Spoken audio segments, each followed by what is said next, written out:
Buongiorno da Sicilia 24, i titoli del nostro telegiornale. Amministrative in Sicilia, urne aperte dalle 7 di oggi in 128 comuni, tra i quali anche Catania, Siracusa, Ragusa e Trapani. Ponte sullo Stretto, a Messina i tecnici ed esperti a confronto su progetti e tempi di realizzazione, presente il ministro Nello Musumeci. Poveri in aumento a Catania, il report annuale della Caritas registra un'impennata di richieste d'aiuto, disoccupazione, caro vita, le cause principali.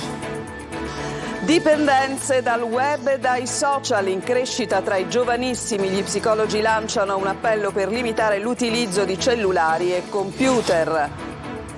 Calcio, parla e si sbilancia l'amministratore delegato del Palermo Giovanni Gardini, che fissa l'obiettivo Serie A in tempi brevissimi.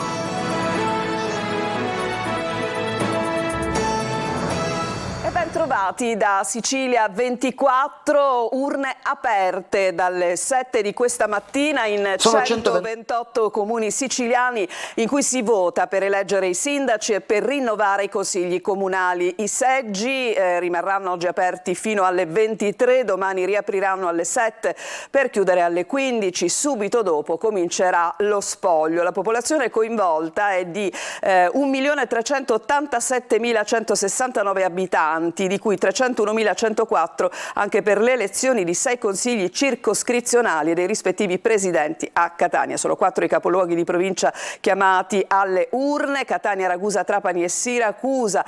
In Sicilia la soglia da superare per essere eletti al primo turno è del 40% dei voti espressi, ma ci dice di più proprio in questo senso il collega Tonino De Mana, che ci spiega come si vota in una tornata di elezioni amministrative dove si è manifestata la crisi proprio delle presenze di presidenti e scrutatori ai seggi. Sentiamo. Urne aperte alle 7, dove continuano a mancare presidenti e segretari, tanto che il comune di Catania ha già precettato una trentina di dipendenti municipali che saranno impegnati per la tornata elettorale. La legge elettorale delle elezioni amministrative in Italia è di tipo maggioritario per quanto riguarda l'elezione del sindaco, con la ripartizione dei consiglieri che avviene in maniera proporzionale. Essendo Catania un comune con più di 15.000 abitanti, se nessun candidato al primo turno dovesse ottenere il 40% dei voti, allora si procederà al ballottaggio tra i due più votati. Scheda azzurra per sindaco e consiglio comunale, rosa per il rinnovo delle circoscrizioni. L'elettore, sia per il consiglio comunale che per quello circoscrizionale, può esprimere una o due preferenze nella stessa lista, ma di genere diverso, una femminile ed una maschile. Il voto espresso per una lista si estende anche al candidato sindaco ad esso collegato e non viceversa, il cosiddetto effetto trascinamento. Previsto anche il voto disgiunto, che rende libero l'elettore di votare separatamente per un candidato sindaco e per una lista a questo non collegata.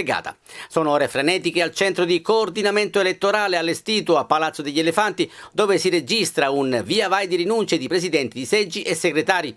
200 euro il compenso per il presidente e 148 per il segretario. Eppure piovono le rinunce. In molti, a microfoni spenti, non ritengono congruo il compenso a fronte di un'elevata responsabilità. Dicevamo dipendenti comunali precettati e pronti a sopperire alle assenze. Se l'ordine arriva dall'alto è così. Perfetto. Amen. Sì, purtroppo siamo stati precettati come dipendenti comunali per fare i presidenti di seggio a queste elezioni e quindi serviamo la città in questo momento.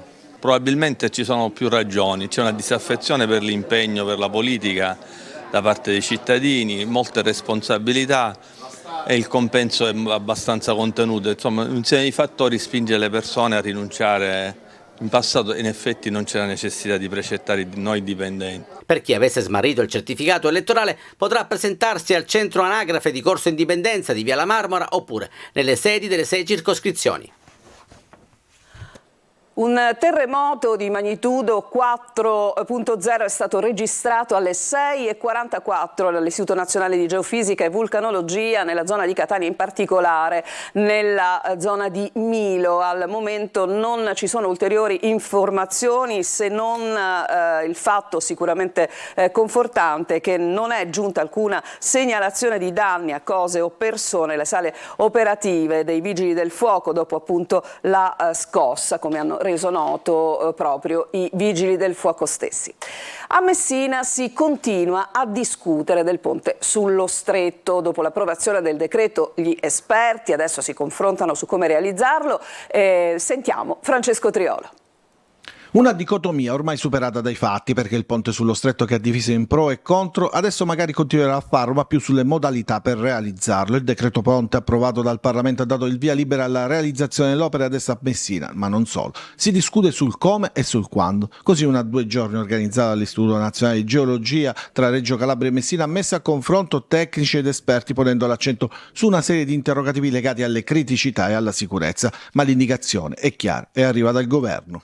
Il ponte sullo Stretto è una infrastruttura che deve essere realizzata.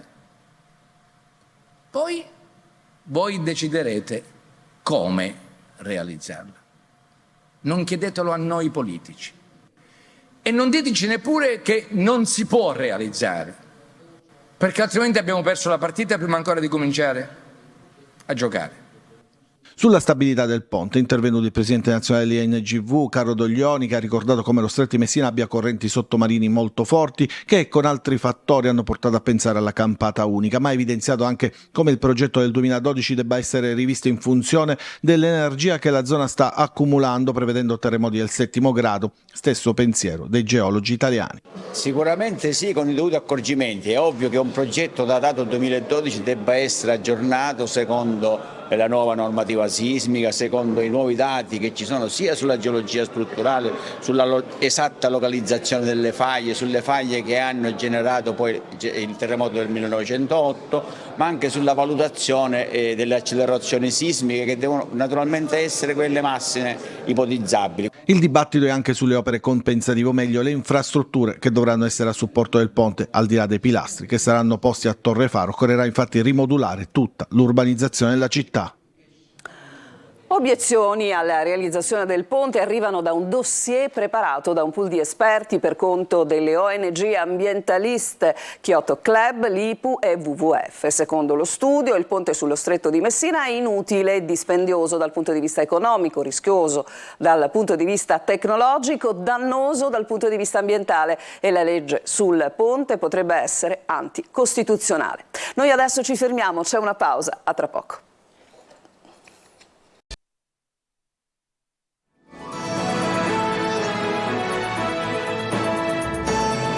Seconda parte di Sicilia 24, aumentano i poveri a Catania, oltre la metà è di sesso maschile, sono italiani, vite distrutte dalla disoccupazione, dall'aumento dei prezzi. Il report della Caritas registra un'impennata di richieste d'aiuto. L'appello di Don Galvano a chi amministrerà le città investite, ha detto, nella formazione. Lorena Dolci.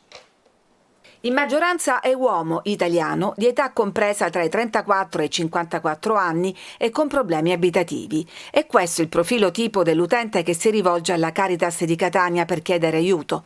Il report dell'Osservatorio delle Povertà registra un'impennata di richieste, 10.000 in più dello scorso anno, per un totale di oltre 300.000 interventi. Sono persone vulnerabili che passano quotidianamente dall'help center della stazione centrale per consumare un pasto, cambiare gli abiti, ma anche fare una doccia calda. Registriamo un aumento molto forte della nuova povertà. I 10.000 interventi circa del 2022 stanno testimoniando un bisogno di povertà invisibile, soprattutto perché è vero che cerchiamo di intercettare le povertà con attività di base, ma è soprattutto la povertà interiore, la criminalità che entra in queste famiglie. Alla mensa dell'Help Center lavorano ogni giorno, festivi inclusi, oltre 300 volontari che preparano e distribuiscono pasti caldi. Cresciuti anche gli aiuti del centro di ascolto, passati da 2.465 a quasi 4.000. Dall'igiene della persona, supporti economici, dalla distribuzione di vestari e coperte all'orientamento presso le strutture di accoglienza. Gli altri servizi comprendono il microcredito, la consulenza legale, la rete di accoglienza sanitaria, il gruppo appartamento, ma ci sono anche forme di supporto più complesse, come l'accoglienza per le donne vittime di violenza con minori. Un'azione quotidiana che i volontari e gli operatori ricompiano nel solco tracciato dall'arcivescovo di Catania, Luigi Renna, che al prossimo sindaco chiede di mettere in atto politiche per sconfiggere le povertà del nostro territorio, che hanno, dice, varie sfaccettature. Uno degli aspetti lo chiarisce il direttore della Caritas, che lancia un appello a chi sarà chiamato ad amministrare la città. Investite di più sulla formazione e per il lavoro, per dare dignità soprattutto ai giovani, a ogni uomo e ogni donna che vive in questo mondo e soprattutto nella nostra città. Investite di più. Cresce la dipendenza da web e social tra i giovani e giovanissimi. A lanciare l'allarme sono gli psicologi e gli psichiatri che invitano genitori e insegnanti a cogliere eventuali segnali di disagio e a limitare l'utilizzo di cellulari e computer. Sentiamo Emanuela Corsi. Drogati di Instagram e TikTok, chiusi in casa davanti a PC o con lo smartphone in mano, impegnati per interi pomeriggi davanti a videogiochi. È l'allarmante ritratto fatto dagli psichiatri di un esercito di almeno 700.000 adolescenti italiani che soffrono di dipendenza da web, social media e videogame. In base a uno studio promosso dal Dipartimento per le politiche antidroga e dal Centro Nazionale Dipendenze dell'Istituto Superiore di Sanità, sarebbero circa 100.000 gli adolescenti che fanno un uso compulsivo dei social, quasi altrettanti si chiudono per mesi in camera passando ore sul web, dando vita al fenomeno descritto dal termine giapponese hikikomori, mentre altri 500.000 sono a rischio di dipendenza da videogiochi, un problema che sarebbe cresciuto drasticamente durante la pandemia. I ragazzi, passando molte ore a giocare con i videogiochi o comunque attraverso la tecnologia, gli smartphone, il computer, fondamentalmente perdono un po' il contatto con la realtà e la competenza del sociale, quindi tendono a sostituire le relazioni vere e reali con delle relazioni fondamentalmente virtuali. Questa esposizione eccessiva ai dispositivi nei giovanissimi causa gravi problemi, tra i quali l'aumento dei disturbi del sonno per 1 su 3. Oppure anche di sovrappeso, proprio perché la loro vita diventa molto sedentaria, non scende il più delle volte anche il rendimento scolastico, perché i ragazzi appunto dedicano poche ore allo studio. L'appello dei medici ai genitori e agli insegnanti è quindi quello di osservare i ragazzi a casa e in classe per cogliere eventuali segnali di disagio. Cioè, se un ragazzo amante dello sport, del calcio, della pallavolo e comincia a non andare agli allenamenti, quando il ragazzo comincia ad avere problemi ad alzarsi la mattina perché ha passato buona parte della nottata giocando ai videogiochi, quando comincia ad allentare le sue reti di relazioni sociali normali, lì bisognerebbe che cominciasse a scattare un campanellino d'allarme. Secondo gli psicologi, quello che può fare un genitore è stabilire delle regole per limitare il tempo trascorso dai giovani con cellulari e computer. Adesso c'è un'altra pausa pubblicitaria e torniamo occupandoci di calcio.